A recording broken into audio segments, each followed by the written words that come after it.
so then the third fear, it's harder to understand or explain because I don't know the actual word. It's not detachment or abandonment. It's the feeling of losing somebody that you care about. And I don't necessarily mean only in death, but people parting ways, people that you really care about. The first time I experienced this, I think I was only 4 years old, and no emotional. Okay, so I think I was 4 years old. I can recall memories of my Uncle Bobby, my father's brother. I only have a small handful of memories with Bobby. Yeah, I just realized this recording is probably going to go long. So if you're interested, just please stay with me. So the memories of my Uncle Bobby, I can remember his smile, his laugh, and just a sense of being around him. My family has always been pretty close. We had a 3-floor house. My grandparents owned it. I said that in the other video.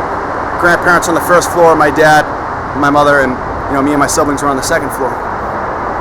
So the memories of Bobby, I was down in my grandparents' living room sitting on the floor watching the kids' songs and zippity-doo-dah tapes with my older brother Sean, and these times in my memory were when my little brother Tyler was a baby.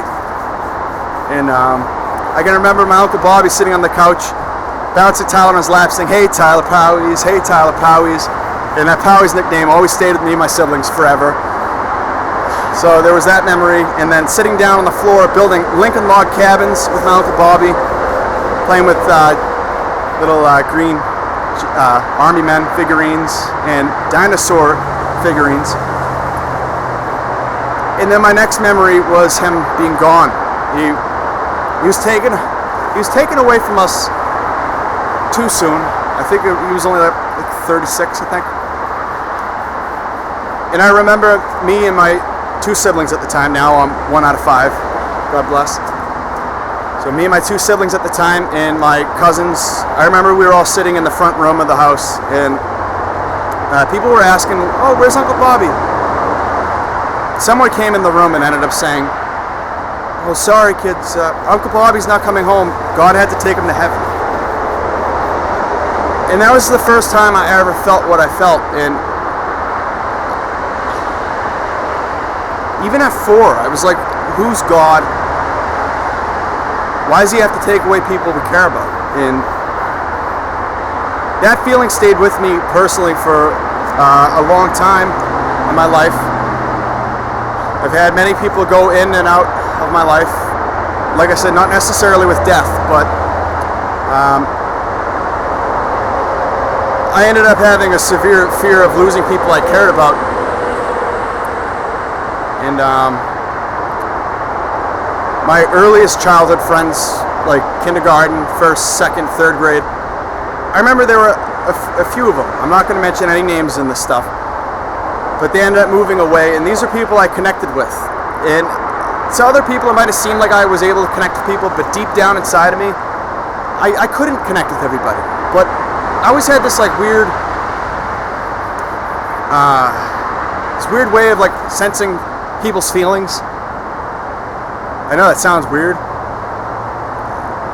but I've always had that, and that's something that will end up making more sense throughout my blogs. It's reasons why I became friends with certain people I have in my life. And besides school, there were a couple incidences I can think of that I was deathly afraid of losing somebody I loved. I remember my mom, she had an incident where she was real lightheaded, and she ended up passing out at the kitchen table in my grandparents' apartment. And I remember being real little, walking down the hallway stairs and seeing my mom like that. And it was an extreme feeling. Not understanding that everything would end up being okay, but I remember my father telling me to go upstairs, everything's okay. But that feeling of potential loss, it reminded me of other times I felt it in my life, with friends leaving, my uncle passing, and that that like feeling of losing someone has always horrified me in my life. Like I remember my father went on a business trip or something, I don't even remember because I was so little. I remember he had to get on an airplane and I was like deathly afraid of losing my father. Because my father and my mother are people I've always needed in my life, and I always will. I'll always need them. And I remember holding on to him tight on his leg. I told him I didn't want him to go. I had a fear that his plane was going to crash. And later on in life, there was a tornado warning in southeastern Massachusetts. I was young and I didn't understand, like, there's no tornado that's going to come here. So I remember everybody in my family, it was like middle of the night when we got the alarm thing. We all went down in the basement and my grandfather and my papa refused to get out of bed. He refused. And I remember I was so upset because I was so close with my grandfather that if I ever lost him, that would be horrifying. And later on in my life, that did happen. And it was at a really bad point in my life too, when I relied on him a lot. But yeah, so that's the third fear that's affected me forever. In that will to always want to help people, I had it at such a young age. I didn't understand throughout middle school and even high school that I was too young to actually help people the way I wanted to, because I could always sense sadness in people. Even when I walk in a room, I could still feel it. I used to be able to get anxiety when I could just feel things in people, and I've always had that. Now at an older age, I can understand it. I can look back on my life and understand why I did so many things, why I always chose to surround myself with certain people in my life. I made it almost a habit of becoming friends with people in middle school and high school that I knew they came from bad backgrounds in the families, and I never really got why until recently in my life. I had to experience so many things. I tried to jump into that helping people too quick in my life, and it ended up backfiring to a degree. Like I said, everything happens for a reason, really. Everything I've gone through has built me up to right here. So, depending how long this video is, I might have to split this into two. So, this is either chapter 1, episode 2, or 3 by now, I'm not sure. I'll put it in the title. I gotta start timing myself, because having no timer in front of me, I can just keep talking about these things. And for all the young kids out there that